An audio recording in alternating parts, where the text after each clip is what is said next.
But even during the best days of Michael Jackson, he had a rival. Prince.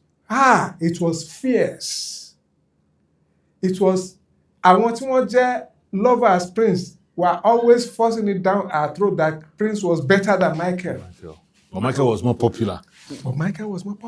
But Prince now was not a bad singer. He was also a bad followers. He was a colossus. Man, audience. Ọ̀rọ̀ wọn fẹ́ dàbí Barrister àti Kollington. Wọ́n bára wọn fa gan.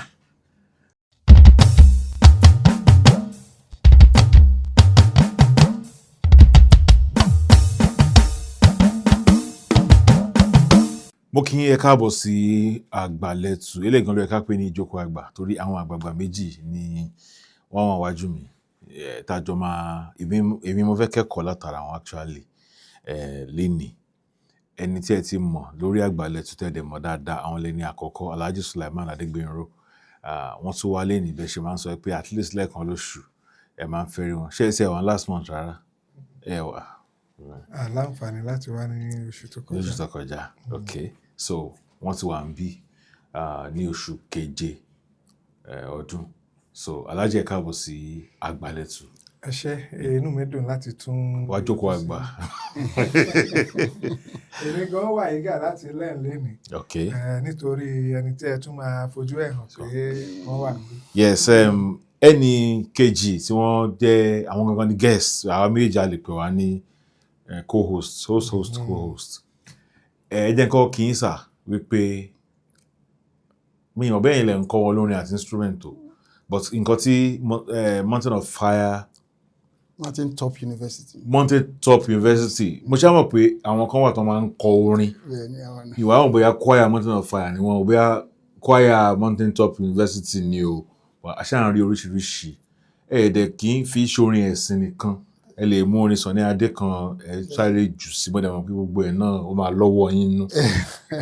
Dr. Bayo Ogunyemi láti Mountain Top University wọ́n jẹ́ olùkọ́ni àbí ní ọ̀mọ̀wé ni wọ́n ọ̀jọ̀gbọ́n ni wọ́n. Ẹ káàbọ̀ sí Àgbàlẹ̀tù. Ẹ ṣé mo dúpẹ́ mo kí ẹ kú iṣẹ́ yín náà ń ṣiṣẹ́ gidigidi iṣẹ́ takuntakun. Ẹ ṣé gan sir. Iṣẹ́ takuntakun. Ẹ ṣé gan sir. We are following you. Thank you sir. Like I said, you are really recording history. That's archiving. Thank you sir. Which we need at this particular point in time. Thank you sir. Yes, I've been identified with you even before I met you. Thank you sir. Ẹ ṣé ẹ kú Yes iṣẹ́ sir. náà. Yeah. So ká tó wọnú discourse tèmi àwọn instruments tí ẹ ń lò ní circle tí yẹn violin, viola, kò wọ́n ṣe common instruments tá a máa rí guitar lọ́wọ́ ní jùjú, a máa rí saxophone, a máa rí gbogbo ẹ̀, but àwọn nǹkan tẹ́yìn ń lò ẹ máa lo cello gbogbo àwọn kìíní ẹ̀ àwọn èèyàn sì ní interest nínú àwọn instruments wọ̀nyẹn. Yes, ìyẹn la wá ń pè ní classical instruments. Àwọn èèyàn sì ní you know some people are very conservative. Tí wọ́n mọ̀ nìyẹn, tí wọ́n dẹ̀ fẹ́ stick out nìyẹn. Then ó ní àwọn orin kan tí àwọn kìíní yẹn wà fún. Tó bá ti I mean belong to that circle máa fẹ́ rí. Àwọn èèyàn sì ń follow ẹ̀ gan. Follow it. It's still there in his own. You know, music is a very void thing. It's still there. It's ó ṣàṣùjòjì sí wa ní Africa. She understand. Òun ló jẹ́ kó rí bẹ́ẹ̀. Àwọn èèyàn kan ṣì ń wà káàkiri. Àwọn èèyàn kan ṣì ń kẹ́kọ̀ọ́ ẹ̀ gidi. Wọ́n lọ lóyìnbó, wọ́n lọ kọ́ bọ́n ṣe ń tẹ organ, bọ́n ṣe ń play violin, bọ́n ṣe ń play flute. Wọ́n lọ, most of them will not come back. Also, wọ́n dẹ̀ máa sight read ni. Wọ́n dẹ̀ máa sight read. Kò ń ṣe àwọn. Kò ń ṣe yes, kò ń ṣe. You don't play by rote. We call it by rote or vamping. Wọ́n máa sight read, wọ́n máa kọ́ wọn, wọ́n máa yes. We call it art music. That's what we call art music. Now, ìyẹn máa lead wa lọ sí my first question. Okay. Màá lay foundation yẹn. Alhaji máa take care of láti bẹ̀. Mi máa mọ̀ fẹ́ ṣe o. Téèyàn bá wá lọ kọ́ gbogbo nǹkan tí ẹ mọ̀ yìí, ó kọ́ violin, ó kọ́ viola àbí ṣé instrument kan náà gbogbo àwọn instruments wọ̀nyẹn. Ó wá bára ẹ̀ ní church kan. Ṣé ó yẹ kó ro wọ́n ní ẹ̀yin àgbà ní tọ́dẹ bá ròṣẹ̀ ròyà tó bá pẹran kò ní fún ọ̀n kankan jẹ tó bá kọ́ kìíní ẹ̀ tó mọ music tó ń gbá lórí ẹ̀ tó lè sa ẹ̀tù kó wá dé church kan kó wá máa play fún ọ kó wá máa play lọ́fẹ̀ẹ́ ṣe iṣẹ́ olúwa ló ń ṣe Alhaji ẹ̀yin mo fún ẹ̀yin. First of all, from the perspective tí ìbéèrè àkọ́kọ́ tó fi wá, and that is talking about the string family of classical music or art music as we call them. Àkọ́kọ́ gbọ́dọ̀ mọ̀ pé gẹ́gẹ́ bí wọ́n ṣe sọ, orin fẹ̀ gan, ó ju nǹkan tí àwọn èèyàn tí a ṣe àkíyèsí sí lọ. Fún àpẹẹrẹ, ní classical or art music, they have 4 fundamental families, of which eléyìí tẹ́ sọ yẹn is just one. That's the strings family, consisting of violin, viola, cello, and double bass. Okay. Tá a bá wo àwọn instrument yẹn, ní tá a lè fi wé ní ti ìbílẹ̀ tiwa, òun ni àárọ̀nù kan bíi gòjé àti móló. Ṣùgbọ́n àpapọ̀ gòjé àti móló, wọn kò sí èyí tó tóbi tó èyí tó kéré jù nínú string family ti classical orchestra, which is the violin. Okay? But in terms of use, a lè fi gòjé àti móló. Tí èèyàn bá mọ gòjé àti móló, bó tiẹ̀ rí violin rí, tó rí viola rí, jẹ́ kọ́kàn yẹn kọ́kọ́ lọ sí gòjé àti móló. Pé okay, irú nǹkan tó ń sọ lélẹ̀, but wọ́n tóbi in size ju gòjé àti móló wa. Ṣé invention tí wà ní gòjé àti móló yẹn àbí a copy? Absolutely, a copy. A copy wọn. A copy. Àbí wọ́n copy wa. Àwọn gangan ni wọ́n wá develop that our own crude in code now, crude instrument into a more standard and playable structure. Okay. That's it. Then nínú family yẹn, nínú classical family náà láti ní the winds. Now winds yẹn wọ́n tún pín wọn sí méjì. They have the wood winds and they have the brass winds. Okay. Ní wood winds láti rí eléyìí tí à ń pè ní, àwọn èèyàn sọ pé wọ́n play flute. Nǹkan táwọn ń pè ní flute, òun ni nǹkan táwọn ń pè ní recorder. Ẹ̀yin musicologists ni ẹ. That is the nomenclature in standard music classification. Èyí tí ó máa ń gùn báyìí. Táwọn máa fi sẹ́nu báyìí wọ́n máa play. Okay. Ìyẹn ni recorder. Yes. Ẹlẹ́gbẹ̀ẹ́ yẹn ńkọ́? Ìyẹn gangan ni flute. Títí Mark ń play. Ìyẹn gangan ni flute. Okay. Now recorder, a lè sọ pé ara àwọn crude instrument wa náà ni. Ní recorder. Bẹ́ẹ̀ni. Tá bá àwọn ọdẹ ìpè ọjà, wọ́n máa ń play instrument kan, àwọn bẹ́ẹ̀ ekuti or something náà ń pè, tí àwọn ọdẹ máa ń fi irú àwọn instrument yẹn náà ni ó di pé ọgbọ́n rewájú tí wọ́n fi ń kó tó di pé. Tí àwọn Jimoh Aliu máa ń lò ní àwọn old films. Yes, exactly. So they have recorder, then they have clarinet, they have flute, they have oboe, they have bassoon. Gbogbo àwọn yẹn títí kan, you may not even believe this, títí kan saxophone, they are all referred to as woodwind family. Saxophone. I know. Kí ni ló yẹ kó jẹ́ náà? Brass ló yẹ kó jẹ́. Torí ó ní wood lẹ́nu. Exactly. People call it brass. Mouthpiece tí wọ́n fi ń play igi ni wọ́n fi ṣe. Okay. Ó dẹ̀ ń lo reed. So gbogbo àwọn yẹn, they belong to the woodwind family. Then when you now talk about the brass, we are talking about the most popular one being trumpet. Then we have cornet, you have French horn, you have tuba, euphonium, trombone. Gbogbo àwọn yẹn brass.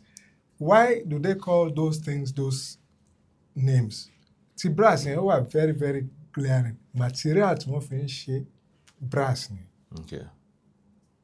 So having taken care of the woodwind, the brass wind, and then you now have the percussion instruments. Èyí tó popular jù náà percussion náà ni àwọn all those drum kits, the snare, títí kan eléyìí tá à ń pè ní timpani. There are other percussion instruments náà tí wọ́n ní ṣe pẹ̀lú ìlù. Tó jẹ́ bí cymbals, crash cymbals, hi-hat in modern times and all that. Then, tó bá ti wo àti gbé láti string to the woodwinds and brass to percussion. The last one is the keyboard. Right, pé tó jẹ́ bàbá wọn náà ni the journey from àwọn glockenspiel bí nǹkan to organ. To clavichord. Clavichord. kó tó wá kan piano tí gbogbo èèyàn mọ̀ sí, and that is the fact that every keyboard that people see, they call it piano, whereas it is not necessarily so. So the keyboard, ó jẹ́ another family. That's the king. Gbogbo àwọn instruments yẹn, wọ́n máa ń fi wọ́n ṣe dedicated music performance tá à ń pè ní classical music or art music. They have functions to perform in liturgical or let's use a simpler language now, gospel application. As I cannot say, okay, nobody perform in the church. Now back to your question, having studied or having gone through training in these musical instruments, how do you get well compensated for your activity as a church musician?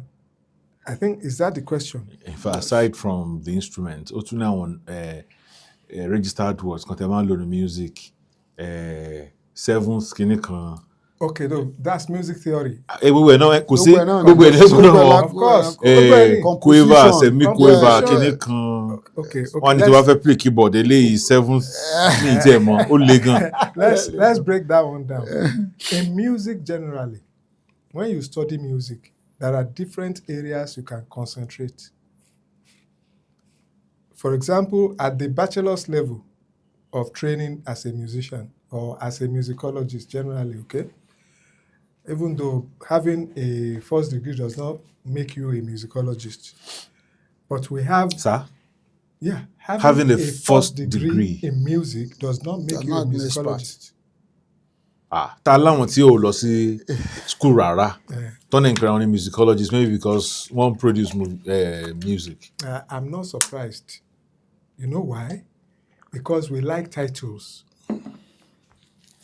So who is a musicologist, sir? Very good. Before you can be referred to as a musicologist, you must have not only attained your first degree, you must also have attained a second degree with research in the study of music, which we call musicology, or the study of music, longe musicology. So she musicologist then, sir? Yes. Yes, I am. Wow. She musicologist then, sir? Absolutely. At his level, yes. We can safely put him as an ethnomusicologist. Ethnomusicologist. Yes. So, Tani ethnomusicologist. Okay. Let me take it over. So music fair you pay. Let me take it. If a best artist me, only Dr. Orlando. I should fetch me Let me take it up, Lati. Study music exposes so many things. Now, as you begin to go on any areas, now what we call ethnomusicology means you are now studying music in the culture. At is sort of violin, violin is not my culture, but violin. But now I'm an African, and now come back to my culture. I'll now begin to study the music of my culture. How music relates to my culture. How music make me, because you see in Africa, one funny thing people seem not to know that the word music is even strange to us in Africa. There's no, we are Yoruba. There's no one word in Yoruba that you can translate to music. Let's try. There's no one word. One word in Yoruba that you can translate to music. No, not even Yoruba. Let's compass what music stands for. Compass what you know as music. Ebani dance, orin. Òyìnbó ló pè ní music. We call it a constellation of all arts. Okay. Inú music wà ní Africa. Ní gẹ̀lẹ̀dẹ́ wà tó ti máa gbèrè lérí, èrè is part of it. Ijó wà ńbẹ̀, ògèdè wà ńbẹ̀, idán wà ńbẹ̀. Nínú music wà. Táwa ń pè ní eré, ẹ̀fẹ̀ wà ńbẹ̀. Kò ń ṣe orin kíkọ tóyìnbó mọ́. Okay. So now for ethnomusicology, so for me to but now I have to relate it to my culture. That's what ethno means, ethnic. Music in ethnic. And I have to now we talk about juju. Juju is not classical music, but it's not music. So as an ethnomusicology, I should be open up juju and talk about juju and talk about apala and talk about all those things, because you see, your culture represents you. If you lose your culture, you are nobody. That is what will make me an African, that will make an Oyinbo man listen to me.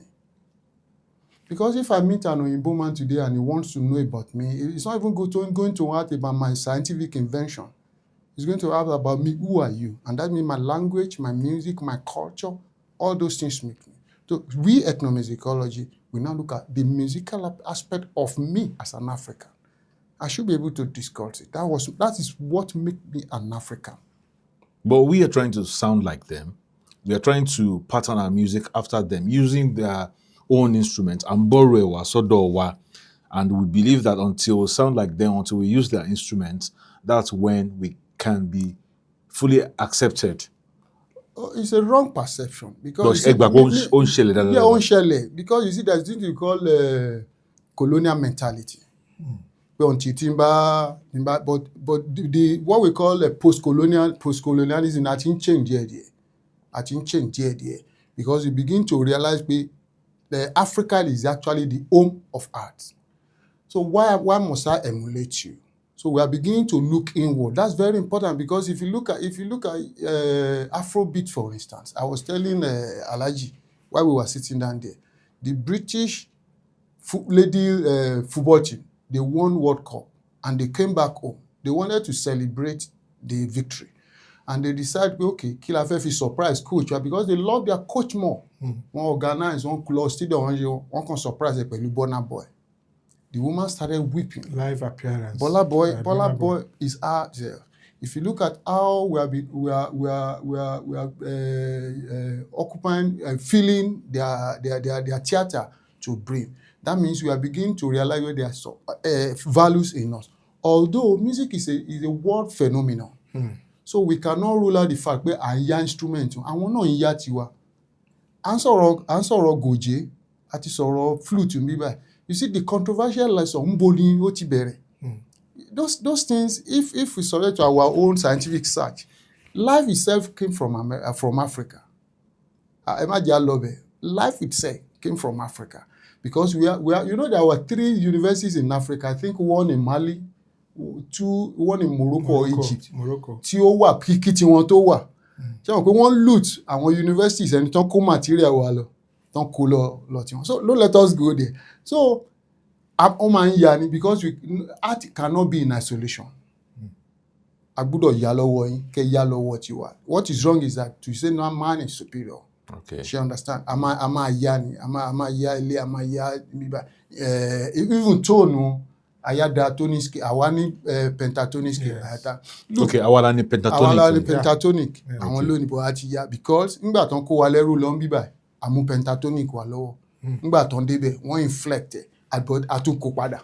Bí life ṣe rí ni. Pentatonic inú local music orin tiwa wo láti lè rí. Orin wa ò ní mi fá àti most of our folk songs. Okay. If you look at most of our folk songs, bó ṣe rí. Olúròǹbí, for example. Olúròǹbí jẹ́jẹ́ ewé. Ẹni rí film and fan, but àti mix ẹ̀ pẹ̀lú tiwọn. Gbàtàn dé. So ẹnì kan sọ fún mi pé KSA wọ́n máa ń kọrin lórí pentatonic scale. Yes. Wọ́n ní commander máa ń kọrin lórí diatonic scale. Because commander ti mọ church. Oh, okay. Because pentatonic scale ibi tó gbà wọ life wa nìyẹn, through church. Diatonic scale through church ló gbà wọ life wa. Okay. But traditional, tẹ́ bá lo Èkìtì nsìn.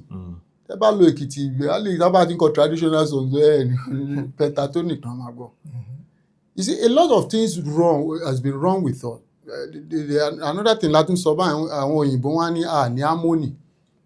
Melody, rhythm nìkan la ní. No. Which is absolute. Lè sọ tán lé ní bladderdash. Because harmony ti wọ̀ dàbí tí wọ́n condemn because kò yé wọn. Look at orin àwọn Ìjẹ̀ṣà. Wọ́n máa kọrin ní parallel second. Èkìtì, parallel second, parallel third. But kò yé wọn. Wọ́n wá condemn, wọ́n ní rhythm nìkan. We are very rich, we are very blessed, not even mineral resources, but human resources and humanity resources. So now going to the question, pé téèyàn bá kọ́ gbogbo kíní ẹ̀, ó wá dé church, wọ́n sanwó fún ẹ, ọ̀rọ̀ pọ̀ ńbẹ̀ o. Ẹja sọ. Because kíní yẹn àwọn èèyàn ti máa ń fa, wọ́n ti máa ń sọ. But before we even get there, let me just finish because some people will be following us about, for a graduate level, how will you call yourself a musician? musicologist. So I was talking about you can specialize at your first degree as a music educator. Yes. Okay. By specializing in music education, you can also specialize in music performance. Yes. That performance will now depend on the musical instrument that you choose, or it could even be your voice. It could be a voice specialist. Then we have music composition, where you specialize as a composer in the art way, in the classic way. Okay? Only the classic way. Well, at least because you're going to give a proof of your composition, and it has to be submitted as a music score. So it has to be. But then, if what you composed is in African style, it will not be rejected, as long as you can score what you composed have composed. On paper. That is all that is needed. And then you can also graduate as as somebody who studied musicology. Okay. Do you understand? You can graduate as somebody who studied musicology. But like I said, it is not enough for you to refer to yourself as a musicologist if you still earned a bachelor's degree. You still need to step higher. You can follow up with that musicology at a higher degree, maybe with your master's, and when you have done well with that, then you can safely call yourself a musicologist. An expert. An expert. You are not an expert at first degree level. So we can now go back to answering the issue of having studied all this. Because àwọn kankan tún jáde. Now we have, because tẹ́yìn bá ń discuss music, èmi á relate pẹ̀lú àwọn reality tó súnmọ́ àwa. Now àwọn olórin wa tó ti dá wa lára yá, both dead, àwọn tó ti sùn àtàwọn tó ń ṣì wà láyé, we love to always call them musicians. Are they all musicians? So the question is, what defines a musician? A musician. Àbí singer gan ni ẹlòmíì tá believe pé musician ni bàbá ni. Then ṣé musician superior to singer? These are questions. Musician. The word musician is very deep, because you can be a singer. The dictionary definition of musician means somebody who can play one instrument. You must play an instrument. You must play an instrument. So you are a singer. You will be a singer, but the dictionary definition of musician, somebody who can sing and play a musical instrument. Okay. That's as simple as that. But in our own level, when you now study it, because you see people say, tí èèyàn bá mọ tó ń ṣe, tó bá lọ church, tó ń gbà as church, you as a graduate of music tó mọ tó ṣe, or maybe masters, ó ti ju organist lọ. Yes, organist is just somebody who plays the organ. That is what the new nomenclature is, a master of music. For instance, if I volunteer láti play láti máa ṣiṣẹ́ church, you can't take me or him as an organist, because what he does as master of music, amama kà fún yín, ó lè play organ, but that is just part of it. Ó lè compose, ó lè arrange, ó lè train, ó lè harmonize. Ṣé o question ti pọ̀? But ẹni tó ń play organ ó kàn dín tó bá gbé síwájú ẹ̀ á play. Ó lè má lè produce tó ń play. Tá bá kọrin kan bí nsìn, tẹ́ bá fún mi tẹ́ record, tí bá máa lọ, by the time I'm sending it back to you, mo lè ti orchestrate kó ti dín tí Nigerian National Army. That is my job. Okay. So the fact that you play in church does not make you a musicologist. It will only make you an organist. Because when you say you are a master of music, you must know everything. Master of music, lágbájá fẹ́ ṣe birthday fún ní kíní, can you get us a music? And it comes like that, because bó ṣe wà nínú history ni àwọn handel wọ̀nyẹn tó fi grow ni. Musicians now. Musicians, so they do more than performing, than playing it. Because you don't need to study music before you play organ. You learn it. You don't need to study music before you play. You just learn. Musical instrument. But ó gbọ́dọ̀ lè sight read. Ní tá à ń ṣe ní tí mo sọ ni pé study music ju kó sight read lọ. Okay. It it takes a lot of things. It takes a lot of even listening language because it's in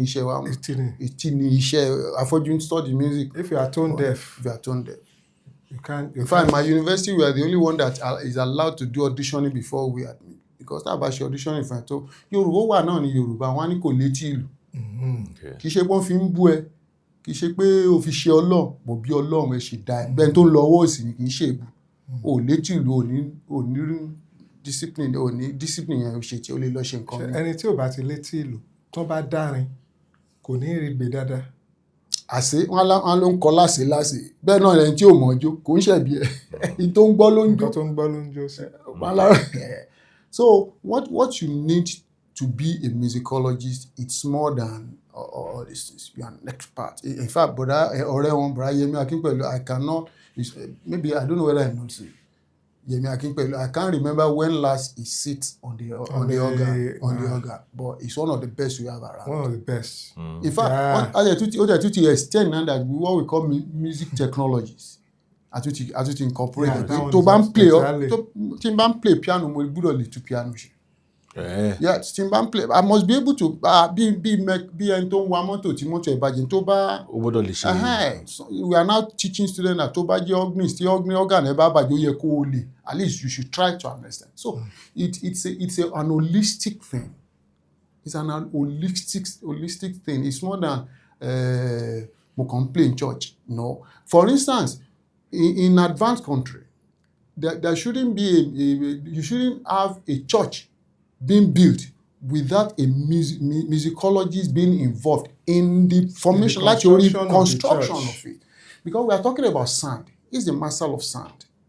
Olóma sọ fún yín pé mo máa ń ṣe yẹ̀yẹ́ kan mo ní church kan tí máa ń lọ stage wà báyìí wọ́n gbé control kìíní síbí báyìí. No. Musicologist sọ fún yín láti bẹ̀rẹ̀ he works with the architect láti sọ fún yín pé bí sound yẹn ṣe máa project lélẹ̀ material tí ẹ máa lò lélẹ̀ so it's a big thing ẹni ẹ lè máa play music. In fact, I remember in the days of pipe organ lè construct a church kẹ́ expert ẹni tó máa ẹ̀fà àwọn àti kọ́kọ́ wà wò. Mo lọ sí St. John's Cathedral Ìlọrọ̀ recently. Church mi yẹn. Mo wá rí wọ́n ṣe fi tó lé. Kìíní ẹ̀ ga gan-an ló ṣe but mi rò pé àwọn kìíní ẹ̀ ṣì wà mọ̀ sí. Ó ṣì wà. Torí wọ́n ní 19 mi mo yàtọ̀ náà ti rà. Yes, it's church, that's not church. Ó ṣì wà but cost ẹ̀ ni. So because of this electronics organ, ó ti wá place but when you still see people who value it wọ́n ra. The advent of amplification ó ti simplify the need for those kind of structures. Because wọ́n wá wọn church yẹn wọ́n mú lọ factory they will build that to the specification all the types, of that exactly specification of that church. Specification of that church. So there are various experts. Mr. Ali na teacher wa. He studied organ building. Ṣé ẹjọ́ lọ sí school kan ni? Ẹjọ́ teacher wa teacher. Senior yìí ni wọ́n mi ò bá wọn university. Nífẹ̀ẹ́ àbí? Nífẹ̀ẹ́ yes. Senior mi ò bá wọn university ẹ̀gbọ́n mi gbẹ̀lagbà ni wọ́n ẹ̀gbọ́n mi ni wọ́n but even you see that's the funny thing. University just exposes you to a lot of things. Even while mo ń ṣe lè torí àwọn youth because o ní degree o mean pé o ti mọ gbogbo ẹ̀. You won't believe that some of the things I learn now I learn it from him and Bọ̀dá Yẹmí Akínpẹ̀lú máa fi university sílẹ̀ because n tán kọ́ wa ní university tí màá wá bá wọn ní Iléṣà. Àwọn wà ní college àwọn wà ní college máa àti Bọ̀dá Yẹmí gbogbo oratorio tí mo ń kọ up till today ọwọ́ Bọ̀dá Yẹmí Akínpẹ̀lú rẹ̀ àwọn ló kọ́kọ́ score ìlú tí mo lù lóńgbẹ tó ń score ẹ̀ báyìí when he was doing his masters and those are things. And he is a Muslim. That's another thing. That's another thing. Because gbogbo kọ́tà ń sọ ọ́ tẹ̀kọ̀ and relate to church. Mo church. Àwọn dẹ̀ jẹ́ Muslim. Yeah, but you see that's another thing which is of interest. Why are we relating music to church? Because Western music nìyẹn now. Àpàlà ò ń ṣe church. Tiwa nìyẹn. Wéré ò ń ṣe church. Wákà ò ń ṣe church. Dàdàkúàdà ò ń ṣe church. Ṣé you understand? Adamu kì í ṣe church. Adamu ń ṣe church, but because nígbà tí church they impose it, I'm a Christian, so apologize, they impose it on us and it seems to be everything church. No, we have a very rich culture beyond the church, which I'm ready to prove anytime. We have there's an ozombe in Ile-Ife, tó máa ń pè ní abẹ̀bẹ̀ ọ̀sọ́m now. Abẹ̀bẹ̀ báyìí náà fi ń ṣe. Those are rich things. Look at the paraphernalia Ọọ̀ni of Ife. Ṣé mọ̀ pé agogo náà ń lù? Ṣé understand? Agogo. There's an ozombe in Palace Aláàfin. Ṣẹ̀kẹ̀rẹ̀. Ọ̀nà ṣe máa ń ṣẹ̀kẹ̀rẹ̀ lọ bá ń jó. Ṣẹ̀kẹ̀rẹ̀ lọ bá ń jó. I think the challenge that we had to do with the demonization of our cultural practices. Ẹbọ ni o. Bó ṣe ṣẹlẹ̀ ní Islam náà ló ṣẹlẹ̀ ní Christian. Ẹlẹ́bọnú ó máa wá kọrin àwọn sọ̀rọ̀ ilé wa ó ti dẹ́lẹ́bọnú. You know, so I think we suffered a lot from that.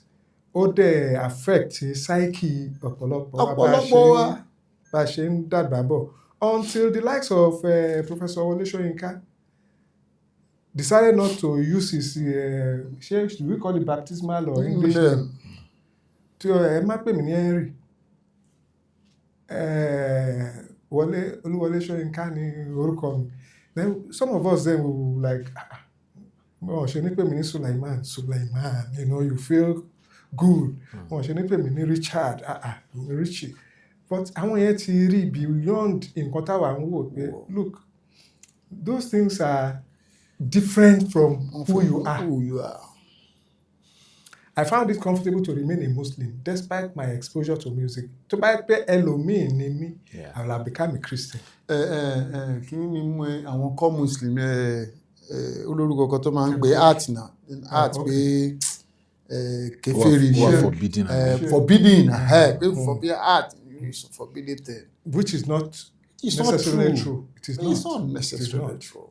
It is not. Because nígbà tánàbí dé Medina, orin àti ìlú náà fi pàdé ẹ̀. Ó dẹ̀ lórin kan tá máa ń kọ tọ̀lẹ̀ alébádìrò aláìná tọ̀lẹ̀ alébádìrò aláìná nìzàmí àti wádà wàjábá ṣùkúrò aláìná rẹ̀hábà ìlàídà. Orin ẹ̀kọ́ ni Adéwọ́lá Yorùbá akọni bọ́ọ̀bù ni ọmọ ṣe kọ́ yàtọ̀. Tọ̀lẹ̀ àríbù aláìná àwọn ọmọ bá tiẹ̀ ṣe ẹ máa wòrán bá tiẹ̀ ṣe bá ṣe ń ka kùrà tó máa ń pè ní Mamun Nabi, it's musical. It's musical. You mean Tagwid? Ṣé mọ́díù náà bí ẹ̀mí pé mi wọ́n pè it's musical. Ṣé ọ̀nà tó bá engage it won't be like that. Recitation of Quran is music. Bó ṣe ń pèrún nǹkan music ni na I can notate bó ṣe ń pèrún fún yín. Did you know that my audition to study music was nǹkan tí wọ́n ṣe ń pèrún Professor Vaida Professor Adebite táwọn pé kí ni ẹdùn Muslim yẹn ó yà pèrún fún wa say the call to prayer wọn mọ̀ pé nǹkan tẹ́mi fi ń pàrọ̀ ní. So àwọn òyìnbó yẹn tí wọ́n mú wa mọ́lẹ̀ and funny enough is that the first set of people that Western missionaries tó láwọn ń kọ́ wa ní music they are not actually musicologists. What happened was that ọkọ wa ó lóun àlùfáà ìyàwó wa ẹ̀ dùn but ìyàwó ní idea music ibi tó ti ń bọ̀ àwa káwọn ọmọ wa jọ. máa kọ́ wọn ní hymn. So they are not actually musicologists. You see, that's why we must begin to tell our stories. If you don't tell your story, somebody else will tell it for you. They won't represent you well. They won't represent you well. We must begin to tell our story by ourselves. There's a development, the new developing discipline, we call it African musicologists. Because ethnomusicology tí mo sọ lẹ́ẹ̀kan, a tún ti wò pé òyìnbó náà lè sọ pé òun fẹ́ wá study Yorùbá music. Ànàgó náà lè lóhun wa, àwa nínú African musicology. It's only Africans that can tell my stories. Because it is me that is involved. When you look at me and you say, the only thing I know is rhythm, I suffer pyrrhonium. Mo ní harmony. Of course. Mo ní arrangement. Mo ní everything. When you look at me and say, Juju music was from Christians, because I'm a Ronnie, Juju ti wà tipẹ́tipẹ́. I wanted to prove it so many times. Juju ti wà, don't you ṣe fàájì wọn nísàlẹ̀ Èkó, don't you ṣe everything. but in music no one borrow man. So that's why what we are doing here, we are telling our stories, and that story will outlive us. Because if we don't do it, there are so many submissions, treatises that has been written that are lying down in the university all over the world that contradict what we are. Exactly. Tó ti pè wá lórúkọ tá a jẹ́. Tó ti nígbà tí Richard Landa tó wá sí tó dé visit Yorùbá tó lọ sí Ọ̀yọ́ Katunga, wọ́n dẹ̀ pàdé àwọn ọdẹ, wọ́n pàdé wọ́n jó, wọ́n ṣe everything. If you see the record of Richard Landa bó ṣe describe it, no black man will ever be happy because kò rí irú ẹ̀ rí. Ó lẹ́rẹ̀kẹ́ wọn ó ní there were protruding cheeks, very ridiculous thing. But nígbà táwa wá jókòó pé no bá a ṣe rí nìyẹn. You understand? Because then you know she wangba koni. So we must begin to document our history. We must begin to archive this thing because at the archive return color, we must begin to excavate. Put the stories right. Yeah, put the stories right for them, and in all sincerity to them, they want to hear us. But the issue is, are we also talking about ourselves? That's it. Because African, until recently, Loma international world, but if I'm going now, if I want to talk about drums, I'll go with my drums. Exactly. That is why things like scoring, yes, over foreign, but it is a medium that will explain for me. But why will I score Beethoven? Why don't I score Ayé retí ẹlẹ́yà mi o, wọ́n retí ẹlẹ́yà mi o lójoojúmọ́. Then mi náà kó wọn jọ, máa kó wọn pọ̀, wọ́n á kó òyìnbó akọ dúdú akọ. That means I'm giving my own culture mileage. If you see choral orchestra dominated by their own traditional instruments, why don't we have our own instruments? In fact, I remember when we were studying world music then, the audio aspect of it exposed us to very, very strange sounds. Àwọn Javanese gamelan. Yes. Tó bá gbọ́ bí àwọn instruments wọn bó ṣe ń dún, wọ́n máa wonder pé bẹ́ẹ̀ ẹ orin lẹ sọ pé ẹ̀ ń kọ́ ṣe. Kò jọ bí bàtí èèyàn bá ń grunt, irregular occurrence of rhythm. Music. Let me set a very funny example. Ṣé àwọn pé tá a bá ń gúnyán, wọ́n máa léèyàn kan ò mọ̀yán gún. Ṣé àwọn pé it's just a very simple thing like pé you didn't key into the rhythm of that. Pọ́nkípọ́, pọ́nkípọ́, but ìwọ́n débẹ̀ o ò ní rhythm yẹn wọ́n lè lé ẹ̀dá. Kò mọ̀yán gún nìyẹn náà kì í ṣe pé kò ní bọ̀ o fall into that rhythm. And that is tẹ́ bá dé ọ̀dọ̀ alágbẹ̀dẹ tó ń finá kò kàn ń ṣe gbùgàgbùgà. It forms a rhythm. Steady. Tí ẹ bá fẹ́ lọ délé pè mí oníkàwá bó ń ṣe àrò akànnì débẹ̀ we form a rhythm. Àbá ṣe rí nìyẹn. You understand? And we must begin to assess ourselves from that perspective. And that is where we begin to place value on ourselves. So looking at your church thing, yeah. Where do you want us to land it? Are you thinking? No, are you thinking that musicians who have studied music, do you think they are being well compensated for their past studies to arrive at that level, or do you think the church is not doing enough? No, two things.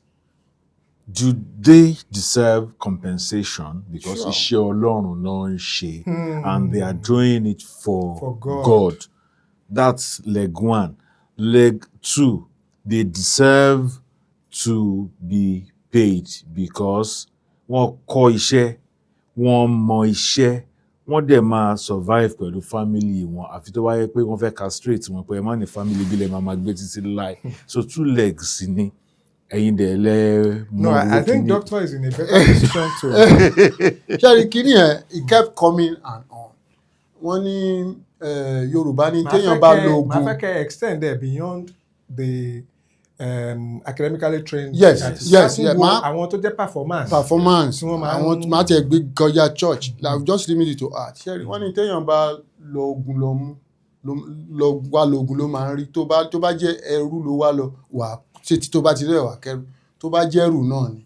Now, you see, the problem comes from our tradition.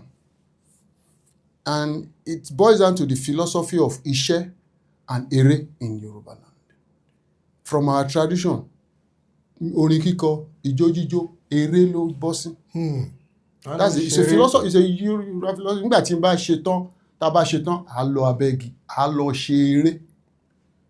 We feel eléré kan ń bọ̀ ó lọ ṣeré ó lọ tàkìtì eré ni. You don't deserve to be played. And that is why in our traditional community the drummer is also the priest, is also the farmer, is also the thing. His main income will not come from drumming or from the ó fẹ́ lọ ṣeré nìyẹn.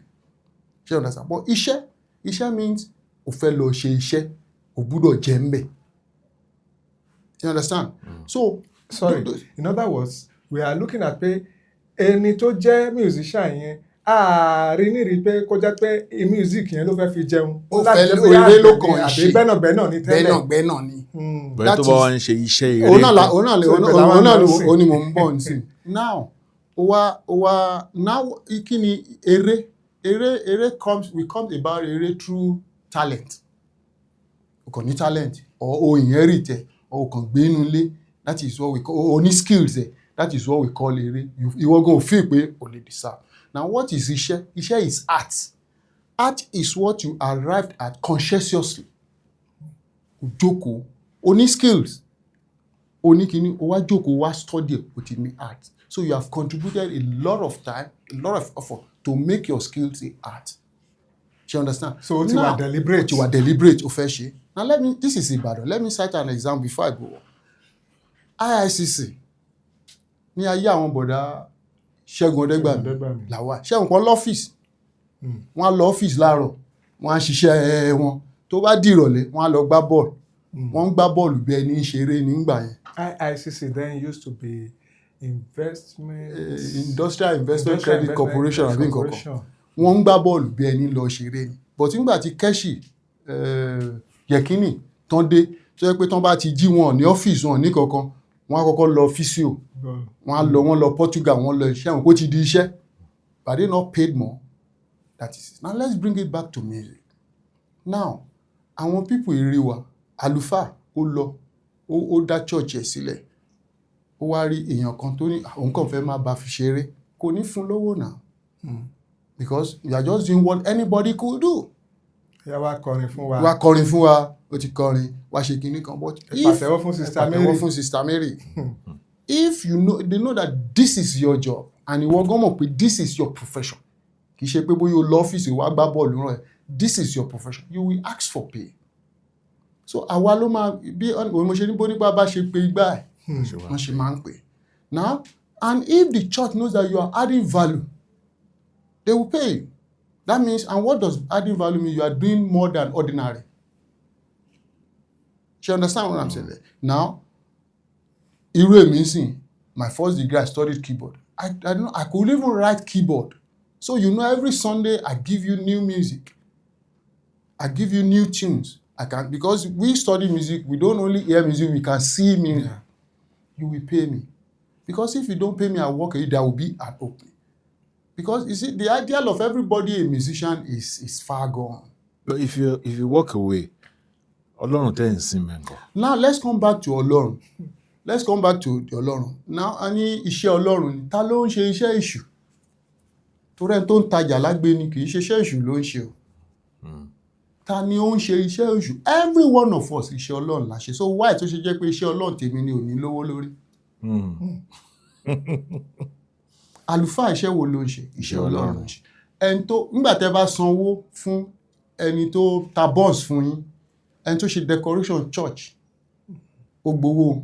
Ẹni tó ń gbálẹ̀ church, ó gbowó. Ṣé iṣẹ́ èṣù làwọn ẹ̀ ń ṣe? Ṣé bí iṣẹ́ Ọlọ́run go, why tó ṣe jẹ́ iṣẹ́ tèmi? And meanwhile in the hierarchy of needs, I always like to say this, in the church, we cannot need ní church. Do you know that music comes before preaching? Wow. Bẹ́ẹ̀ni. A jẹ́ márùn-ún bí báyìí. Táwa bẹ̀rẹ̀ sí kọrin àdúrà sí ibi di church nìyẹn. A ní láti ka sáàmù kankan. A ní láti ka Bible, ó di church nìyẹn. Now, why so jẹ́ pé music lè máa step down? Now, a ti ní àwọn Pana Passport, they can hold a service with music overnight. Like this guy that plays trumpet. Nathaniel Bassey. Àbí ṣó gbé Bible lọ́wọ́. Ṣé wọ́n ní deliverance o? Music. So in the hierarchy of needs. Your own My church. Your own, no, I My- was going to even cite somebody like Segun Oluwayomi, for example, who uses his music for praise and worship. There's a lady now who's in Ibadan, Damola Adeshina, who recites poetry. Poetry is music. He's a doctor now. I think he's around Union like my friend Damola. He will recite Oriki Jesu láti ó lè ṣe for a night. And deliverance á máa ṣẹlẹ̀. Everything á máa ṣẹlẹ̀. Kò gbé Bible lọ́wọ́ náà. So poetry is music. Poetry is music. Poetry is music now because it can be noted. It's melodic. So, nígbà tí hierarchy of needs báyìí, even in a 2-hour service, how many la fi ń ka Bible? Music ló dominate. Ó ṣe wá jẹ́ yẹn ni ò ní gbowó. So it's actually a means to rob them on. Because like I said, priest tó bá mọ̀ wọ́n sanwó fún wọ́n sanwó fún musician gidi. There's an orchestra coming up in Lagos, and I don't want to mention his name. I mean, I can mention his name. Chris Oekilome. He has an orchestra building and don't play violin. Owó gidi ló ń san fún. Papa Olukoya pays for music. Okay. He, as I speak to you now, there's every year a choral of 40, 50 people. One wà embassy mo ṣe ń sọ̀rọ̀. They go for world choir games. No, I don't even want to say choir. Do you know that FUJI, Apala, he promotes Apala, even high life. And he pays them, he makes them happy because he knows that this is the thing that will live in the church. I want to value music. So I want you to want sanwó fún music. I want you to value music. If you value music, if you know what music does, and you get the right person to do it, you will pay. Voluntarily, you will pay. Do you know how much Anglican Church spend on buying an organ? O wá ra organ tán, o sanwó fẹ́ tó máa play. O wá ń sọ pé ṣe Ọlọ́run. It doesn't work that way. It doesn't work. Iṣẹ́ kí làlùfáà ṣe. I once attended, when I was very small as a teen, I once attended an interview, first from the university. One on Waga, nínú Èkó, I've forgotten the name of the church. I was a very small boy, and I play piano in common play. In fact, me law university, me dem pe me wa mo play piano no man play university. Only kan fi interview yẹn sí 4. So mi ti débẹ̀ bí 2. Wọ́n dẹ̀ ní piano, mo ti wá play piano. So already they made up their mind. Àwa bí mẹ́rin ló wá. Mo ṣe bá bẹ̀rẹ̀ interview tó pè mí, èmi náà mo kọ́kọ́ pè. Àwa wọ́n bẹ̀rẹ̀ skills mi, wọ́n kàn ní agi ṣe church mi Anglican kini aṣáájọ sọ. Kí ni mo fẹ́ gbà? I think I told them about 20,000 naira. And mi ò fi ẹmọ kékeré ni mí náà. The only in tó díjà ni pé èèyàn bàbá kankan sọ mẹ́ nígbà gbà tó bá gba 20,000 naira kí làlùfáà fẹ́ gbà. Mo ní kálùfáà lọ tẹ́. Mo dẹ̀ gbéwé mi, mo dìde wọ́n pè mí tì. Because it's annoying. It's annoying. I'm a graduate of music. I've committed, Laugawa Uzogo, before you can be a graduate of any instrument, you must have committed a minimum of 8 hours every day. Yeah. To master that instrument. Because his performance was ensemble for like 2 hours. My performance on the piano was playing piano continuously for like 30 minutes non-stop. Timba stop mo komo minimum to continue. Àlùfáà, due respect to them, àlùfáà lè jẹ́ after kini o náà lọ. Theology school. Wọ́n bẹ̀ mí tì lọ́jọ́ yẹn. Àmì pọ́nmọ́ kékeré mo kí àlùfáà náà lọ tẹ̀ mo dẹ̀ gbéwèé orin mi mo gbé sábì kò lé tó yẹn. Get down. So, in short, musicians should be paid. But ìwọ gan fúnra man, because another thing ni pé kó o mọ art yẹn fúnra ẹ̀. You must understand what tó bá sure ara you will be paid.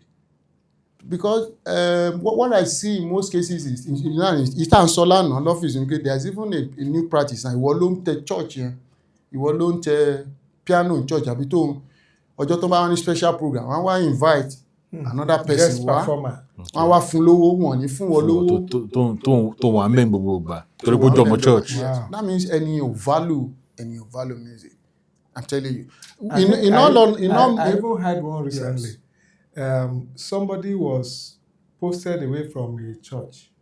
He had been in charge of that church. He has his group of musicians across all vocal and instrumental structure.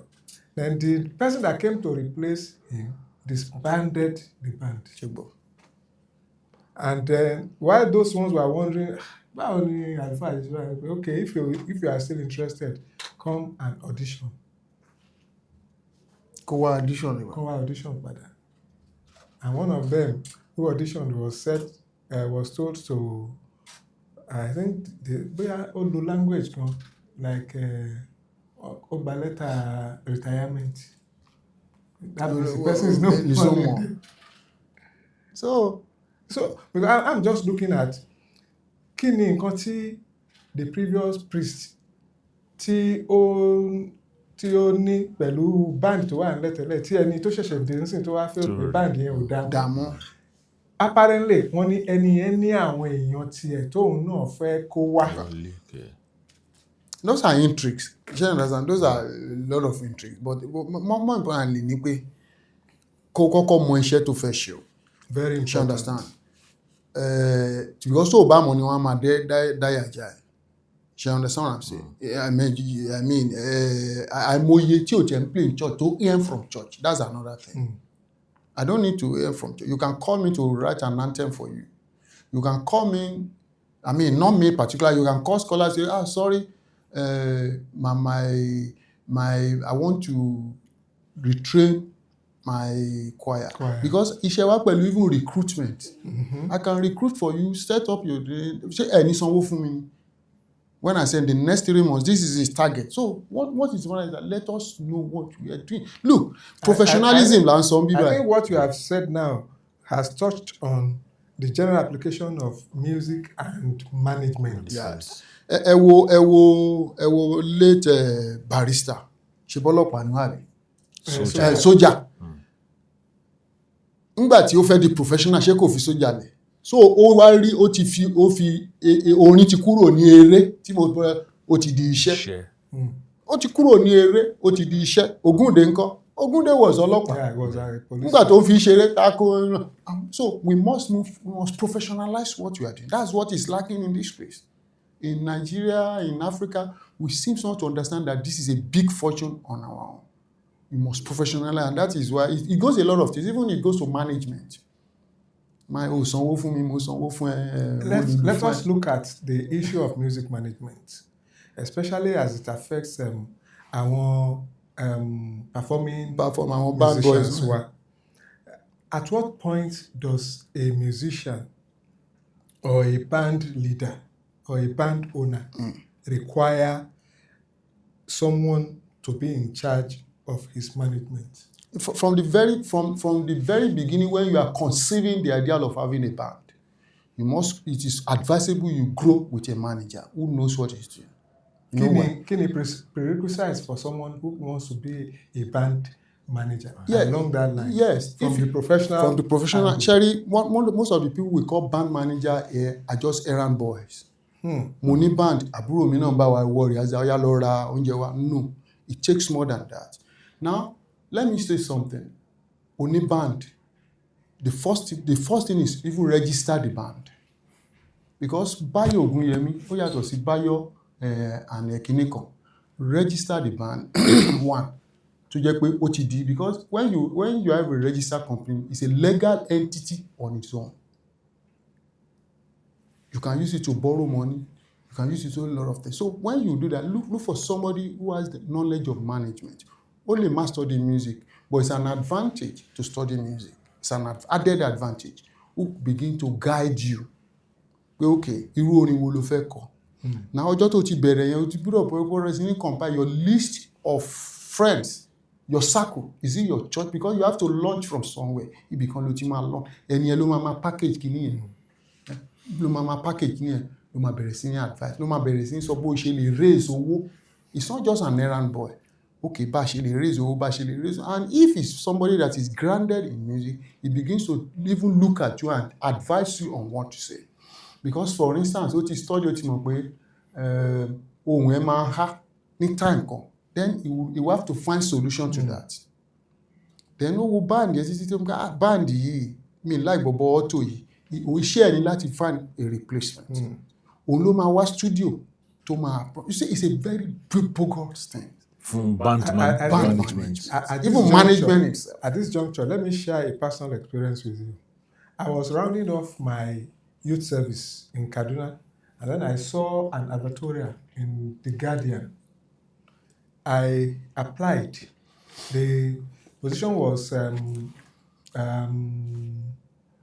think, music manager. I think that was the title. So I applied. By the time I got back to Lagos, my letter of invitation came for interview. As at that time, I didn't know who was involved. It was when I got to the venue of the interview that I realized that I was going to talk one-on-one with late Dr. Becker and some Kuti. And so we had that first interview. With him? With him.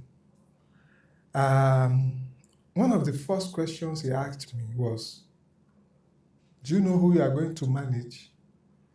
I said, now that I'm seeing you, sir, I'm beginning You're to having have an idea. As at that time, Fela was in jail. But Dr. Becker, he was always involved in Fela's music career. So he was trying to organize The band while he was away and to prepare his return. That was 1986, by the way. So after the first round of interviews, even before, during the first round, he said, you are a Muslim. I said, yes, sir. Now, how do you look at being a manager to Fela? I said it would be a privilege for me. That Fela was someone that I really followed right from my young age, and that was true. One of the first songs that registered with me, that's, bode well with me, was Jenkoku and John Kijon. So, I said, the fact that I even studied music and Fela, I knew Fela to be a fantastic musician, somebody who had a better training than I have had, that it would be a privilege to learn from him. He said, but you are a Muslim. I said, yes, sir. I said, okay. I passed the first set. I wasn't the only one. Those of us that they felt were employable were now asked to visit the old shrine at Purple Street. Computer Village. When I visited the shrine, it was my first time being there. Mo rí tí wọ́n lé àwọn kinní yìí ní gbígbẹ. So the long and short of it, nígbà tí mo délé níjọ́ yẹn, wọ́n kàn ní ká kàn ṣáà lọ. So we had an appointment to come back.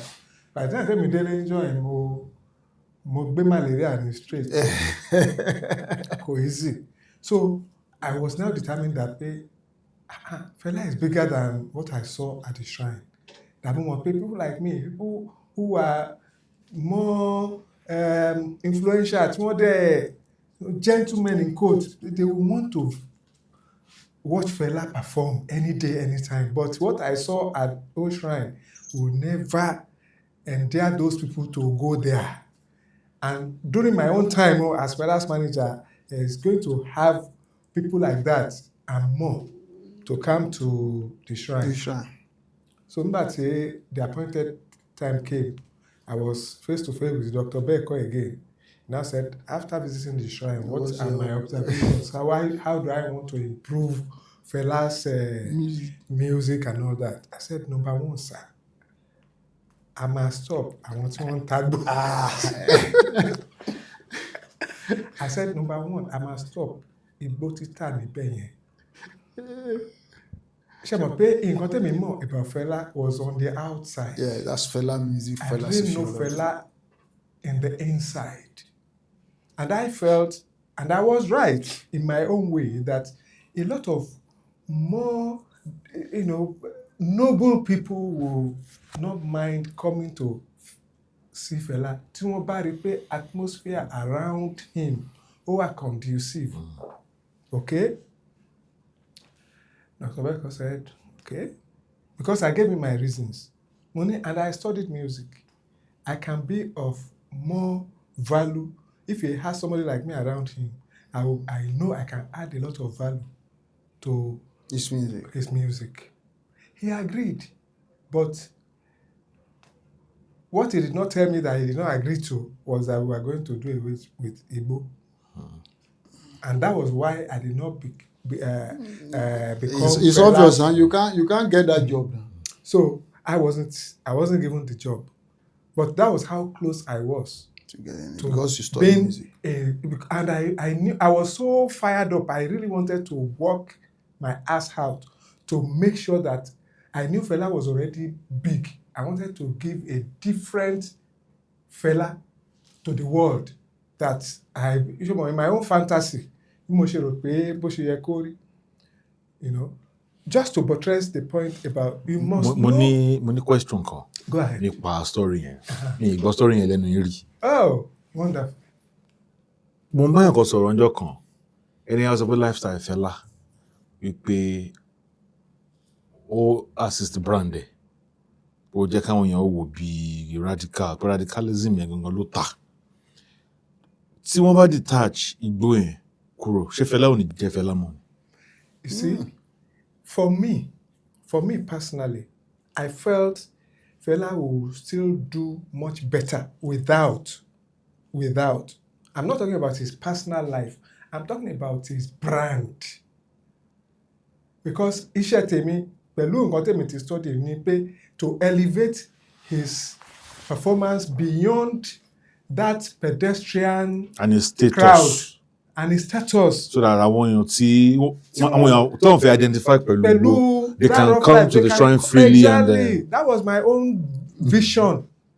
But like you have rightly asked, Fela will detach his personal life from his professional music practice. Yes, that's what we call Fela sociology.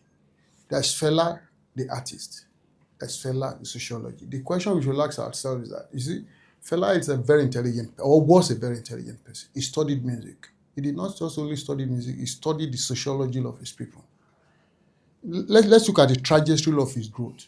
He left Nigeria to go and study music. He came back, he was studying, he came back with jazz orientation.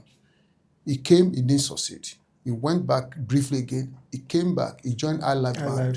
He started playing iLife. By the time he was coming back again, he just showed up with Afrobeat. That means that at that point, who is this guy? He studied the people and he gave us what we want. Perhaps if Fela were to be alive today, that kind of music may not say, because that was the time we were changing from colonial mentality to African mentality. Yes. And he found a music. So separating Fela's music from Fela's sociology, it would have been an impossible thing. Quite impossible. But that is the identity. Quite impossible. Revolutionary. Revolutionary literally, but the music was also revolutionary. Exactly. The music was Inter-Agbori. So I believe, and you know, he writes his music. I still want to. I was telling Alhaji while we were sitting, I said, "Come, yẹ ká ti ní institute that in study Fela, because mo believe pé Fela ní ìwé kan tó ń kọ kíní ẹ̀sìn."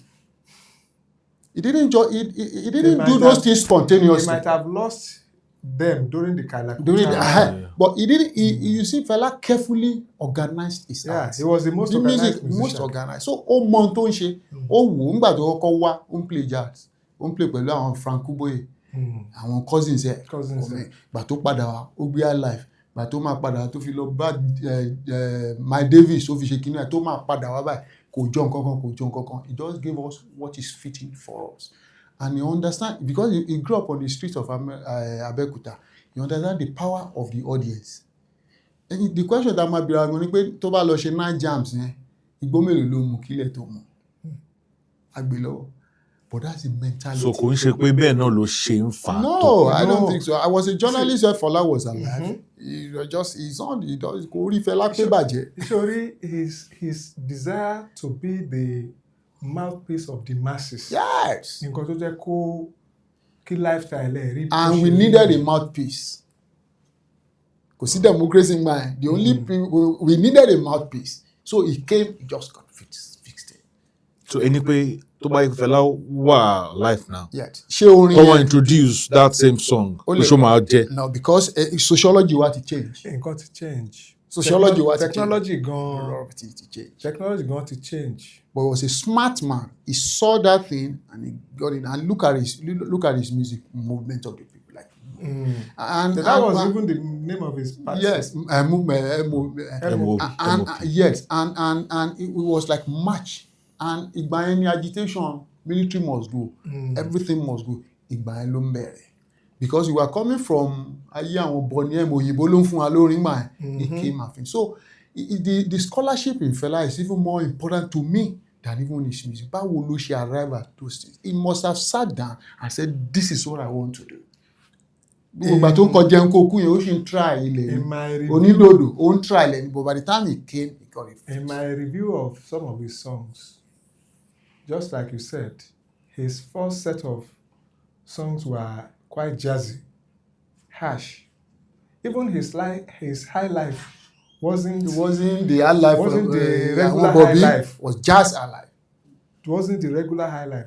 And then somewhere in the middle, he went folk. Yes. When he went folk was when he did ẹ bá wa kọrin ìbílẹ̀ wa o, ẹ bá wa kọrin ìbílẹ̀ wa o, ẹ bá wa kọrin ìbílẹ̀ wa o tó fi wá kọ bẹ́ẹ̀ bá ń gbọ́ gbàgádá. Would you have expected a fella to sing bẹ́ẹ̀ bá ń gbọ́ gbàgádá? That was the journey towards what later became Afrobeat. Kó tó di pé jẹun kó kú àti àlùjọ̀njọ̀ kíjọ káwọn yẹn wá cement ẹ̀ finally. And then you can begin to see too that jẹun kó kú àlùjọ̀njọ̀ kíjọ they were majorly in Yoruba spiced with pidgin. The more he felt that he needed to get the attention of more people, the real reason why he now switched completely to pidgin. Àwa Yorùbá tá ti ń bá Fẹlá bọ̀, when he became a pidgin, I think he left us during the Napoi time yẹn ló ti kúrò ó ti fi àwa Yorùbá lẹ̀. Tẹ́ ẹ̀ bá ti lọ sí lady. That's around 75 àbí. I'm very poor. Báyẹn ló ti ń transit. Before then. Yes, ló ti ń transit. Before then, ló ti ń transit. And then they sọ fún mi pé ó ṣe kíní yẹn unconsciously. It was a conscious deliberate. Then ó jókòó. It was deliberate. So he was smart. Yeah, he was very smart. Very smart. Mo ti gain attention àwọn Yorùbá. Now I want to gain attention of Africans. And I'm not going to speak Queen's English. I'm going to communicate as an African. In the language so of my that even people. the white man will now learn to understand what I am saying. So a Nigerian artist wo la lè fi street smartness way. Maybe not necessarily insane, but even from that time, tó jẹ́ pé bẹ́ẹ̀ni náà ẹni lè má jẹ́ radical o, but bẹ́ẹ̀ni ẹ ṣe ń ronú musically is noteworthy. Maybe Barrister. I think Sonny Okosons will come to mind. Yeah. That's true. He will come to mind. That's true. Because when he started his music career with Sir Dr. Victor Uwaifo, it was the kind of things that Uwaifo was playing that he himself was playing. But with being conscious of Fela's activities actually helped Sonny Okosons to chart a new course for himself when he became a Pan-Africanist. Okay. And then we begin to listen to Fire Isueto. Ozidi Beren time. Ozidi Beren man. Yeah, so I think Sonny Okosons did well to follow in to follow that was at the height of Sonny Okosons kini. He even challenged Fela. They can't want to compete. I'm better. Short of saying I'm better, I want to compete with you. And Fela was laughing. Fela compete. Kilo fẹ́ kó jáde. That controversy was there in the 80s, you know. So I think in terms of that, I think Fela, Sonny Okosun, yes, he can, because by the time, because he was also very sensitive to the social environment. Yes. Very, very sensitive. Yes. He does not just, he wasn't singing just for like that. But even at some point, even after identifying as an evangelist, he still went out of his own way to identify with Muslims. Yeah. In one or two of his songs, because of his friend, Abiola. That was when he did La ilaha illallah Muhammadur Rasul. He was already an evangelist when he did that. You can't run. Yes, you can't run. But I have to. You know, you have to link your audience. Orin téèyàn bá ń kọ, tí ò bá ti ní audience kò ṣe.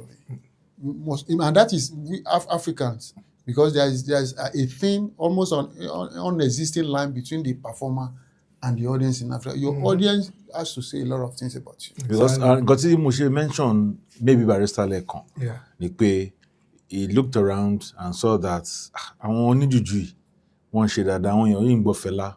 Why not let's pick something from? And we had lots of people tí wọ́n dẹ̀ kúrò lẹ́yìn àwọn oníjùjú. They started following him. Yeah, because Juju was Till he died. Was challenged. Barrister did well. See, anytime we talk about Fuji music, for example, we cannot even start without mentioning Barrister. Impossible. We can't start. I didn't say we can't end it. We cannot start without mentioning Barrister. He did well because, you see, in spite of the controversy about creation or no creation, which we have also, dealt with several times on this program. One thing that I keep saying that nobody is going to deny Barrister is the definition of Fuji. He defined it. When he defined it, it didn't come on a platter of gold. It came on a platter of controversy. Láàárín àwọn àti ọ̀rẹ́ wọn. General Kollington Ayinla. Because people need to understand that Barrister Okandede sọ pé Fuji is a combination of music consisting of juju, afro, kinikan, sakara and apala, possibly gudugudu, high life, nǹkan. Nígbà tí controversy wà láàárín àwọn àti General Kollington Ayinla nípa pé wọ́n ń ta síra wọn, Barrister ti kọ àwọn orin kan tí wọ́n mú elements of juju, elements of afrobeat.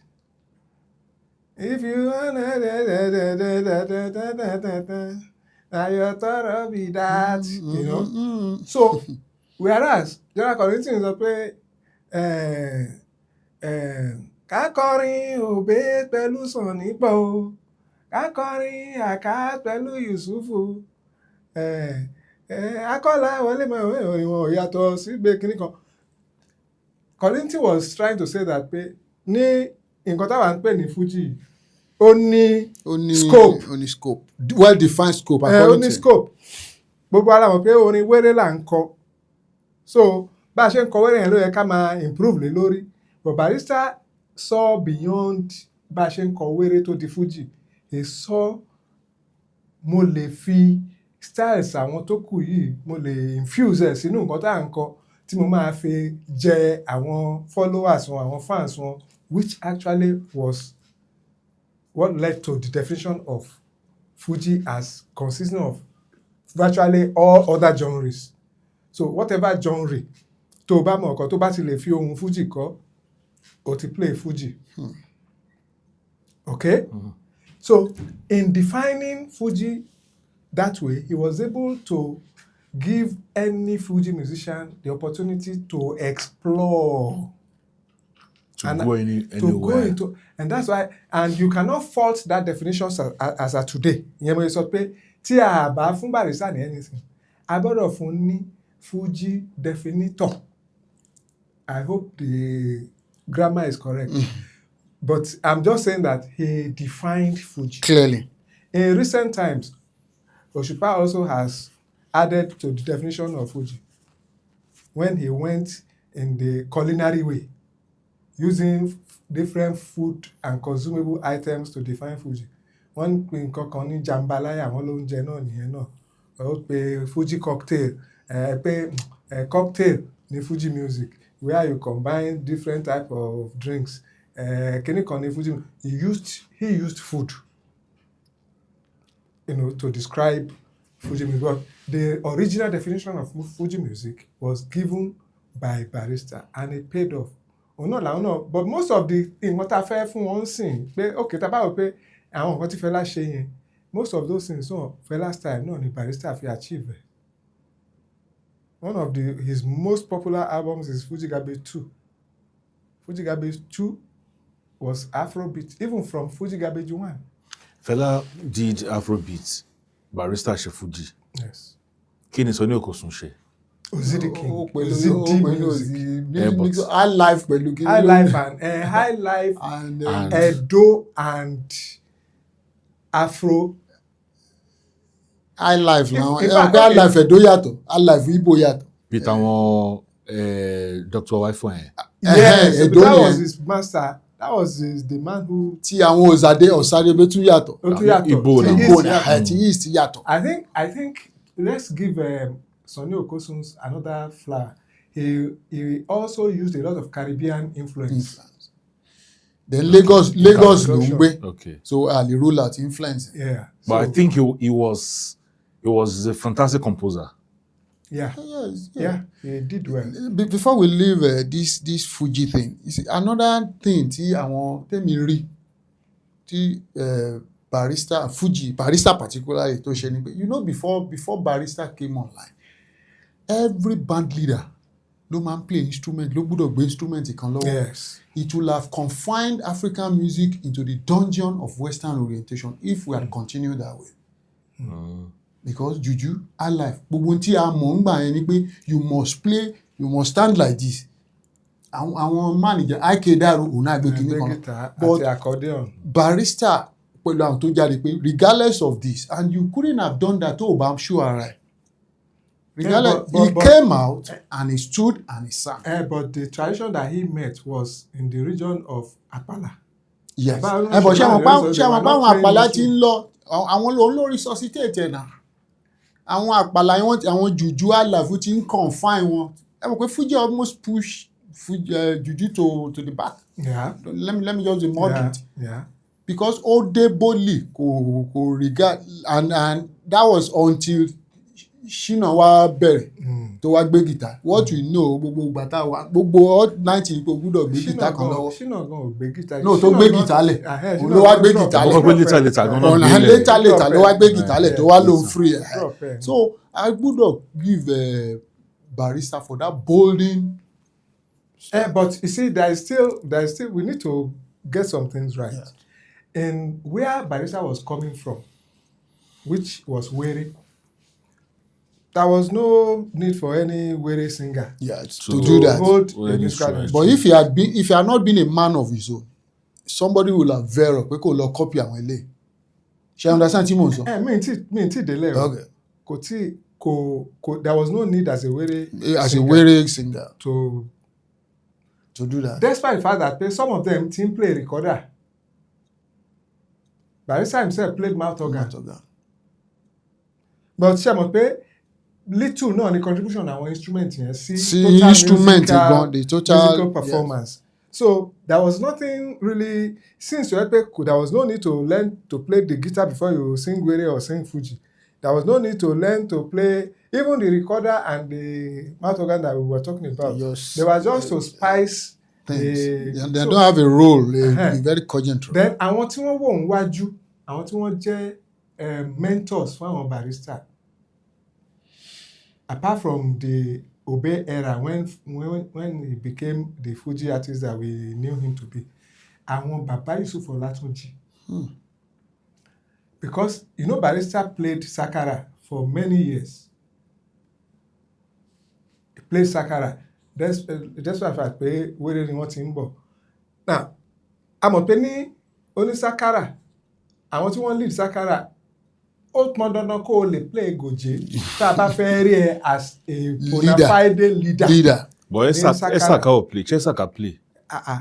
Bàbá wa ìdí. Kí làwọn play?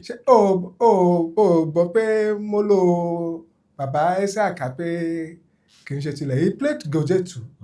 Yeah, he played gòjé too. Àwọn kan tó máa ń play this lamelafo. Agidigbo. Gbogbo ẹ̀ náà ni wọ́n mọ̀. Gbogbo ọ̀nà máa gbé. So, but when Barrister was playing Sakara, he didn't play Goje. Nǹkan tó differentiate Sakara Barrister from Sakara àwọn tó kù tó bá ń wájú nìyẹn. But for me, I will call that era his journey in wilderness. When he was trying to define himself. He had this restless mind. Having first recorded an Ajisari single. Wọ́n kọ́kọ́ record Ajisare single, and then over the years he now switched to Sakara music, but he wasn't playing Goje. And much later, when the final clarity came to him, he named his music Fuji. Because gbogbo early 70s, Fuji. I think we traced it to up to 1973. Those songs were Sakara songs. And the Sakara group. I have 2 questions. SARS. Ma share questions méjì láàrin yẹn máa pín. Màá fún yín kan, màá fún yín kan. Ẹ̀yin lẹ máa kọ́kọ́ down. Àwọn náà máa down after. Okay. Questions yín sir ni pé, is it right for anybody to say that a particular band or a particular artist is the best musician? But she ní àwọn gifted. Questions yín sir ni pé, ṣé a lè sọ wípé most of our Fuji artists they are singers and not musicians because they don't play instruments? Ẹ̀yin lè máa kọ down. Àbí kí wọ́n kọ́ lọ. Let me address this one, because I will still want to contribute to whatever. No, only contribute to you know. Now, nǹkan tí ọ̀pọ̀lọpọ̀ wa ò mọ̀ ni pé àmọ́ background some of the Fuji musicians. So we cannot take it on the face value and dismiss all of them, since we recognize them as singers, they are not musicians. But èmi rò pé nǹkan tó máa ń lò tán rí music kan náà la máa fi conclude. That's why I said we didn't know the background of some of them. For example, did you know that Pasuma was a fantastic Sakara drummer? Yeah, àti gbọ́. Àti gbọ́. Tí wọ́n bá rí Délé Táíwò tó ń kọrin, I'm even taking us outside Fuji. Tí wọ́n bá rí Délé Táíwò tó ń kọrin, rí gìtá lọ́wọ́ ẹ̀, right? Ó dẹ̀ kọrin jùjú yẹn, ó dẹ̀ wà okay. Tí ò bá lọ padà gbé gángan kó lọ tag pẹ̀lú ẹni tó jẹ́ gángan drummer, ṣé ẹ lè mọ̀ pé ó mọ gángan lò? We will be wrong to classify a Pasuma or a Dele Taiwo as just being ordinary singers. And that will go for any of them that can do any of those things. It would be wrong of us to say that they are just ordinary singers. That's my position. Let me quickly add. When I was defining music, I like dictionary meaning. So, Catholic move forward. Are we African? Have we agreed to take that dictionary meaning as our own meaning of music? Okay. You understand? Because mo ti sọ náà bí báyìí pé the word music is even strange to us. You understand? So, èmi ò rò pé ó yẹ ká make dictionary meaning pé tó bá lè play instrument ni musician. So because àti ẹ̀rí musician. Àwọn náà ní kì í ṣe àwa la ní definition. Yes, so tiwa eléré. Ẹ jẹ́ ká come back to our own ìgbàgbé musician. Eléré, who is eléré? Eléré a lè kọrin, ó lè jó, ó lè lùlù, ó lè tàkìtì, ó lè ṣẹ̀fẹ̀. You know the definition in African musicology is a constellation of all arts. You must be able. So, for us to say torí pé èèyàn kan ò lè kọrin, that means we are still subjecting ourselves to the definition of the whites. So, and òun là ń try láti bọ́, báwo làwa ṣe rí ẹni tó ń ṣe eré? See, how many people have seen General Kollington Ayinla play any instrument? Did you know that he was playing instrument in the army? Yeah. A lot of things. So if he's not playing pass instrument through. now, does it mean that he doesn't know how to play? We cannot, you see, we must be very careful. Ká fún definition tiwa, ta ni eléré, ẹ má pè ní musician, because music itself kò appear nínú ní one word. So, tá bá fẹ́ lo ọ̀rọ̀ kan, yes, tá bá fẹ́ drop who is a musician, yes, a fẹ́ lo eléré. Eléré. Kí ni òyìnbó eléré? Entertainer. Yes. So we have entertainers. Yes, who can keep you. That is that. But because before Can you don't engage go you. to, or you can engage you. Ẹlòmíì lọ wo. Ẹlòmíì I like máa tẹ dárúkọ tó wà ń bàdàn Òṣùpá. Wọ́n kì í ṣe torí ìlú, kì í ṣe torí ijó, wọn ló wà withy ọ̀rọ̀ gidi ń jáde lẹ́nu ẹ̀. Ìtàn bá lọ nìyẹn o. bí èèyàn tó wà poetic. Yes, ó wà poetic tó ń sọ ìjìnlẹ̀ ọ̀rọ̀. Ẹlòmíì torí kí ló ṣe ń tẹ̀lé sàn ní ló ń jó. But yẹn pé ijó sí pẹ̀lú definition music tó yìnbó kọ. Ẹlòmíì á ní òbé. Ẹlòmíì torí falsetto barista lẹlòmíì ṣe gbìyànjú pé akọrin lọ òkè akọrin lọlẹ̀. So and those are the things that make up our own music, our own art. And that is because when you call play instrument, that is the Oyinbo's definition. I have our own definition. Because some of these people, they have gone through processes. Sonny Konga nìkan ni wà lẹ́kọ̀ọ́. Tó ń wà lẹ́kọ̀ọ́. So I will say, and it's even an arranger. Eti baba. Ẹni tó bá létí ni arranger. Yes. Oh, létí ò lè arrange nada. Kí ló fẹ́ arrange. So because you see them, an average musician in quote is an embodiment of art. Ṣàfẹ́ sọ pé Elémùrè Ògùnyẹmí ò kì í ṣe entertainer ni. Kí ni entertainer per se. Elémùrè Ògùnyẹmí. The man that took kí lẹ ti máa ń pe orin Èkìtì because every time you back ní Adamu Akpiri. The man that took your Akpiri to infusing a Western musical instruments at some point. Tó wá ń kọ bí bàtí èèyàn bá ń kọ jùjú àbí èèyàn ń kọ fújì. Àbí Mama Comfortomoge. Ẹ wo Mama Comfortomoge. Àwọn yẹn ṣe harmony. Ó láyé lọ sí school ẹ wọ́n harmony àwọn. Harmony yẹn wá naturally. It's natural. Look, let's just sọ nǹkan kan fún yín tẹ́ bá gbọ́ choral. You see a lot of things. The Western dignity ṣe fún tẹ́ bá gbọ́ choral South Africa sí ẹ ní láti sọ pé South Africa lélẹ̀ because wọ́n maintain traditional harmony wọn. But òyìnbó dé bí báyìí ó ní ká gbé ti wálẹ̀ àwa gbé harmony oní domiso. I don't know domiso. I'm an Ekiti man. Okay, so ti mama yẹn traditional harmony. That's traditional harmony tí òyìnbó lè kọ. Tó máa ń dùn gan. Òyìnbó lè kọ. Òyìnbó dẹ̀ lè you understand. Nínú ègbé orin tí mo fẹ́ràn jù láyé mi tó dùn mọ́ mi nínú jù láyé mi orin bàbá Elémùrè Ògùnyẹmí. Màá máa kọ parallel. Bá ti ń gbọ́ tó bá ń harmonize lẹ́yìn wọn. Wàá mọ̀ pé this is not the regular soprano. Àìkè náà ni harmony tó. Àìkè náà lọ harmony Ìjẹ̀ṣà. Okay. Because àdàwọn ló làdàmú. Ó dẹ̀ gbé wọ ó dẹ̀ maintain. Harmony Ìjẹ̀ṣà ni ẹ. Yes, that's it. So ngbà tí look àwọn òyìnbó ní rhythm nìkan lá ní because rhythm wọ òye wa. They say it téèyàn bá wà careful derogatorily but tẹ́ bá ẹrù pọ́n fi ń pọ́n wálé ni wọ́n á ní àní melody. Ṣé ti gbọ́ melody àwọn Ìlàjẹ? Títí dé melody Ìlàjẹ títí dé Badagry. Ẹ ti gbọ́ melody wọn rí. That's another set of àwọn Ìlàjẹ. Wọ́n gbọ́ máa ń kọrin báyìí wọ́n ní church wọn. Tó gbọ́ Cliff Sama àwọn orin wọn oh my God èèyàn máa fọ́. So to assess an African, you must look at embodiment. It's an embodiment of art. Òun gan fúnra ẹ̀ gan ló ń jẹ́ bẹ́ẹ̀ because òun ni master, we call them a master musician. Òun ni master musician. So it is very great torí pé kò lè play one particular and that's a mistake. Even some of these band leaders are the ones who arrange their songs. Yes. Àwọn náà máa sọ fún talking drummer gan pé nǹkan báyìí ìfẹ́ kò lù báyìí tó bá dẹ̀ ṣí aṣọ fún ẹ. Tí o bá wà capable you can't be dictating that. Fẹ́ láti ẹ̀ máa kọ tiẹ̀. Gbogbo tó ń kan yẹn ni tó bá ní kò kọ. When tó bá ti play anything outside awẹ́ adéyọwó. A good band leader tí wọ́n bá kọ̀ọ̀kan púpọ̀ àbí wọ́n lùlùkulù lẹ́yìn ẹ̀ o gbọ́dọ̀ mọ bí tí direction ti kíní yẹn ti wà á dẹ̀ fún ní ojú. So ṣe mọ̀ pé concept of band leader lọ́dọ̀ wa ó yàtọ̀ sí tiwọn. Sorry even gan ṣebí mo sọ pé wàá wò ó wàá fún ní ojú nígbà ayé àwọn Àyìnlá ìfọ́tí ni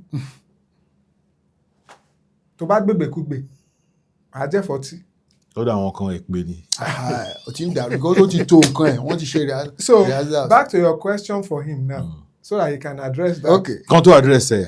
Ẹ̀yin tẹ́ scholars, please keep writing about our music. That's what I do. So that tá bá ti ń ka nǹkan nípa wa. Yes. A mọ̀ pé àwọn musicians wa tó ń play traditional music wa Fuji àti gbogbo ẹ̀ wọ́n better tí wọ́n gan pàápàá. Absolutely. They are even better.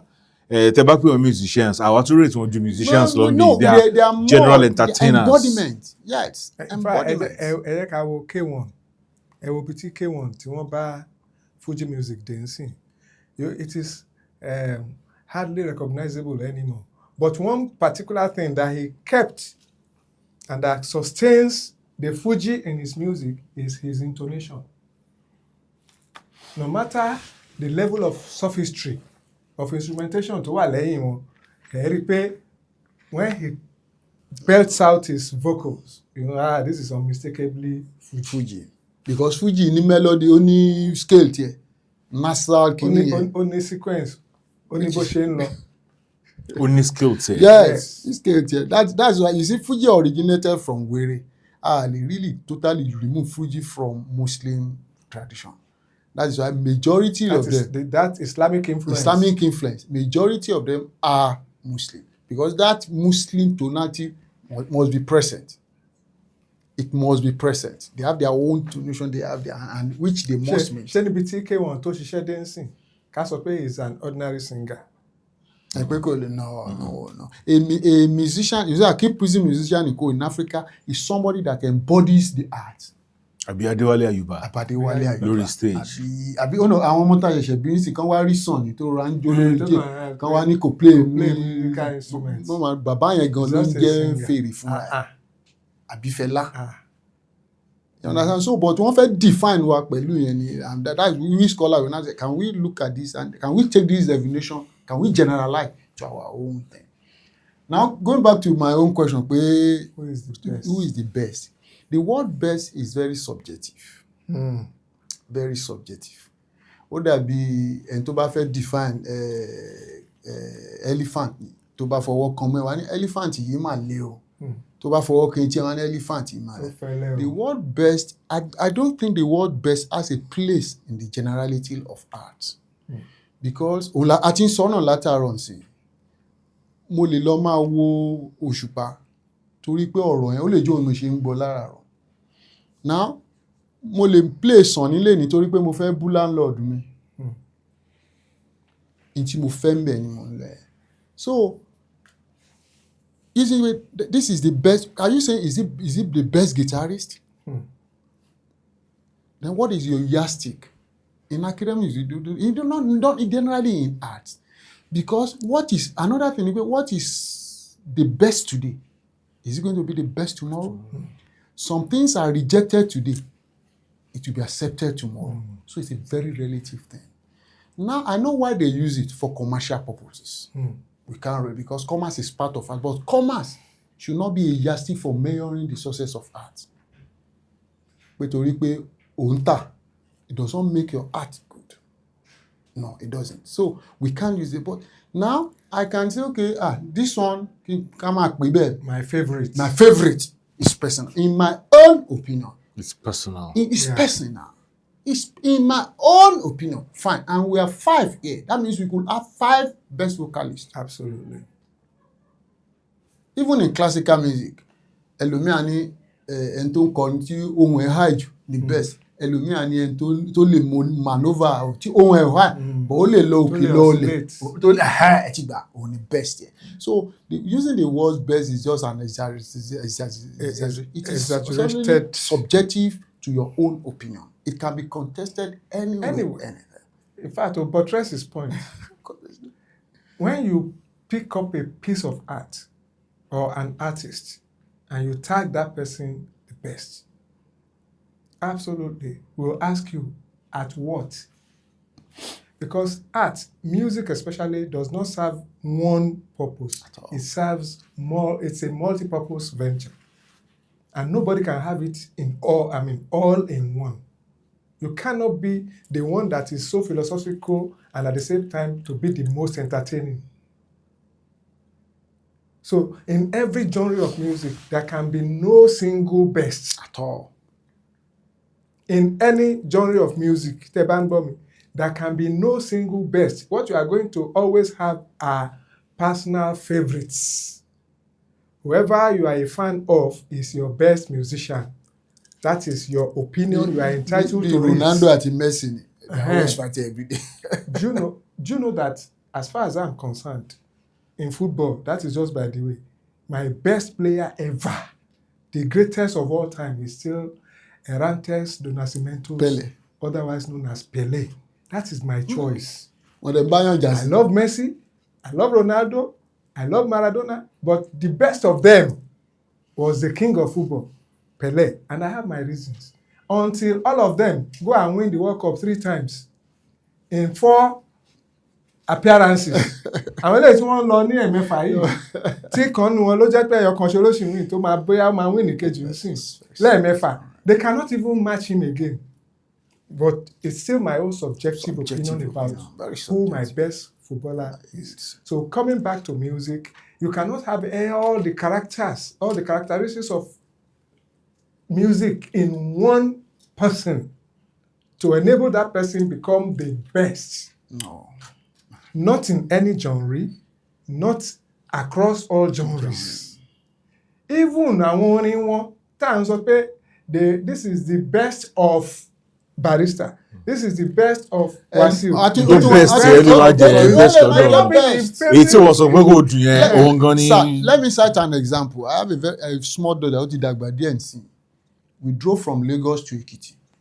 Àwọn ọmọ jẹ́nsìn yẹn ni èmi wa mọ́tò ó jókòó lẹ́yìn mọ́tò ó dẹ̀ fi airphone ẹ̀ sétí nǹkan kò pawápọ̀ gẹ́gẹ́ bí orin àgbàlagbà lèmi ọmọdé lò mo bá ń play Fẹlá mi òun náà ń play tiẹ̀ kò tiẹ̀ mọ̀. We drove from here to Ekiti nígbà tá à ń bọ̀ bóyá bí ọjọ́ kẹta ó tún continue ó kàn yọ kíní ẹ̀ ó ní daddy play that your music now. I was kí ló dé kí ló kàn ẹ́ mo ní which music ó ní that music that you were playing when you were going mo ní Fẹlá ó ní ẹ̀ ó ní kò mọ̀ ó ní that music mo wá gbé ó ní that music tán you won't believe kò mọ̀ Fẹlá rí kò rí Fẹlá rí kò ní any contact pẹ̀lú Fẹlá but ó fi kíní sétí but Fẹlá rhythm speaks. Látọjọ́ yẹn o ti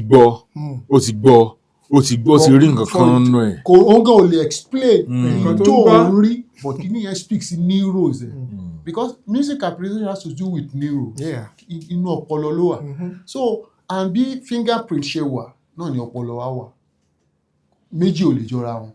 It's just like composition exam tá a máa ń ṣiṣẹ́ wọn pé composition exam máa ń mú lọ lé ní wọ́n jíyàn o kò ṣe é jíyàn o because in tó wà nínú mi yàtọ̀ sí wọn exactly then bẹ́ẹ̀ náà ni appreciation of music kí ló wà appeal sí mi tí mo fi ń gbọ́ sàn ni ó yàtọ̀ sí tó wà appeal sí tó fi ń gbọ́ òbí. Àbí àwo Sànní kọ̀ọ̀kan àwo òbí kọ̀ọ̀kan àwo Barrister kọ̀ọ̀kan àwo Kollington kọ̀ọ̀kan Wasiu kọ̀ọ̀kan Ayuba kọ̀ọ̀kan ó yàtọ̀ sí Pasuma kọ̀ọ̀kan.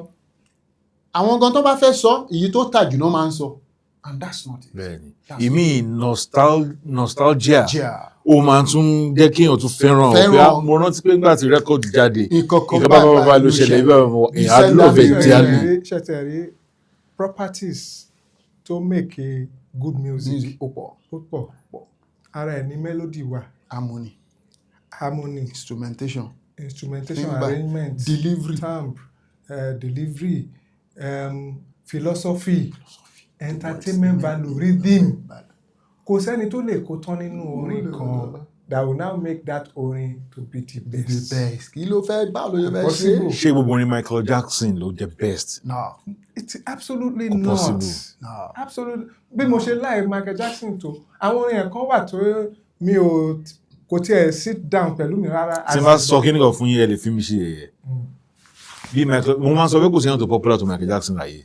Yes. To some extent. No. That he was popular in his own years. But bó ṣe wà yẹn apart from pé èmi ò. Bro, Muni, I just said he was the greatest entertainer.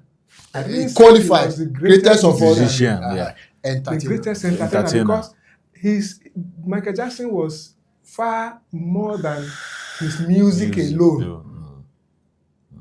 I saw a video of him and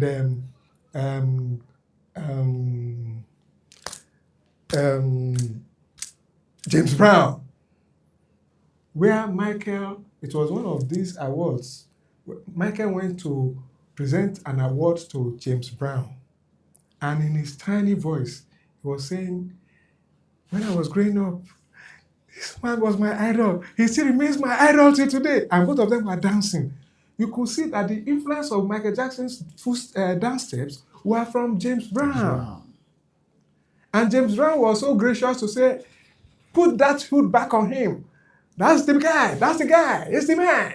So you appreciate, you can always appreciate good people, good things, but even during the best days of Michael Jackson, he had a rival. Prince.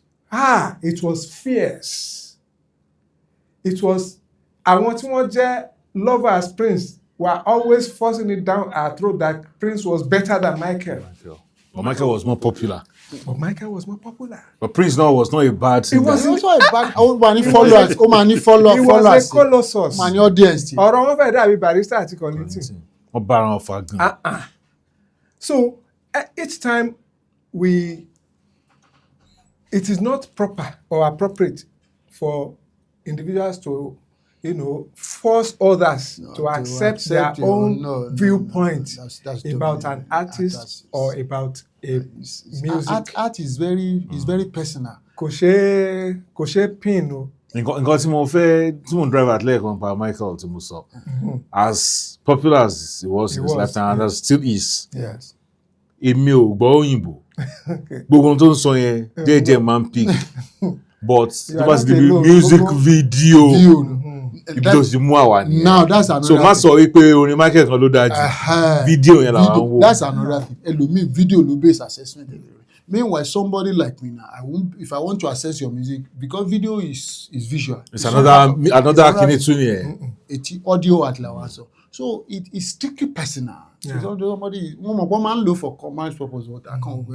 You see that even costume. You know that it's not even so much about the artists themselves, but their fans. Their fans. It is the fans who want to force it on everybody. Force it down the throat of anybody. Artists were only the best. But that word best kò easy láti define, in the real sense of it.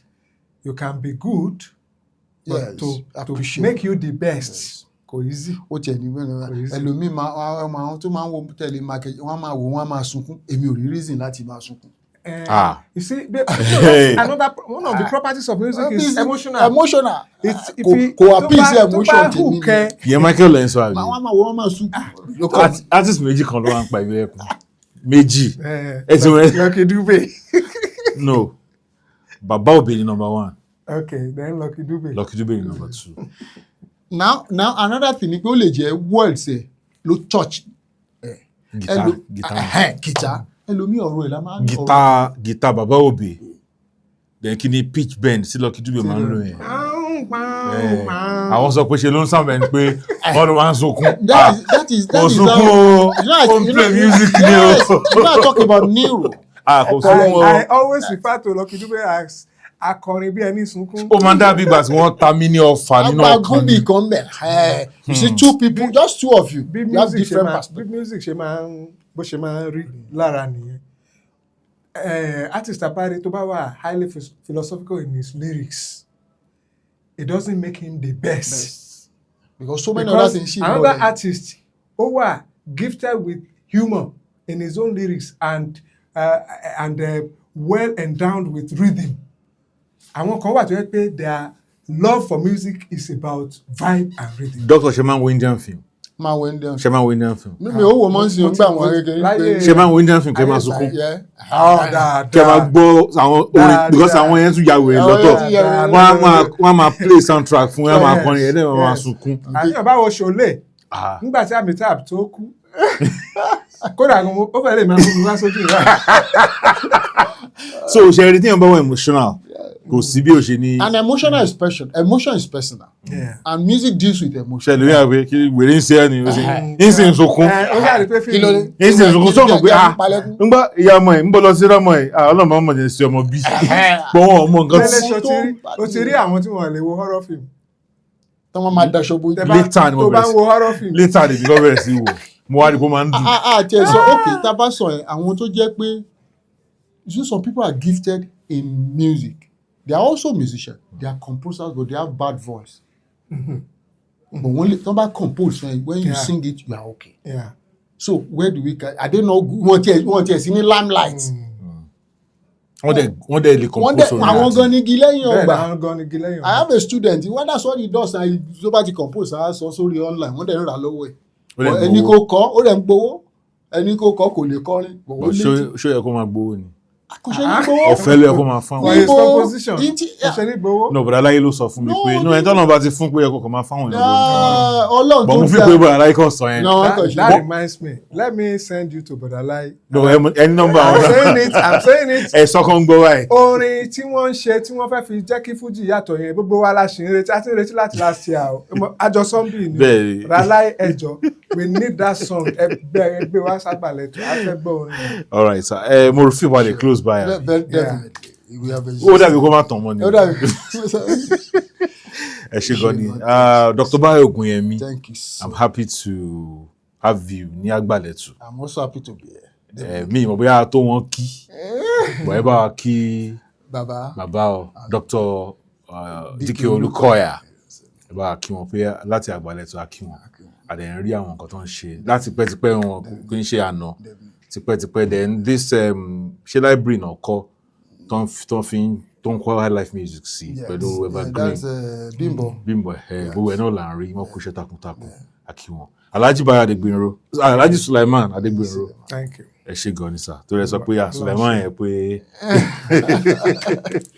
Don't mind me. Throughout my days, even when Bayo knew me, everybody was calling me Bayo. I even know you today. I still you say Bayo. So it's still my name. It's my name. ẹ ṣé gan ni sir so mi mọ̀ bóyá ẹ máa fẹ́ share numbers ni because àwọn kan wà tó máa wò wọ́n sọ pé wọ́n fẹ́ further. Okay, no contact problem. us. We are so you service launch. No problem. Yes sir so no phone numbers. 081 71 35 3575. That's one of my numbers. All right sir. And that's constantly my WhatsApp number. But I also receive calls. So here too, 080-330-72425. That's my direct number. All right sir. Day and night. Thanks. And you are doing a very good job. Thank you sir. Very good job. Yes, sir. We appreciate you. Thank you sir. Because archiving is part of it. Exactly. We are putting things on record. We are making it easier for us. Because sir. although we still document them, Yeah. but then Yes. it comes faster when we Ayé have an àtijọ́ ni opportunity mo to lọ discuss library like kan. this. The library should be on your phone now. Yeah. And history. Yes. Well done. Thank you sir.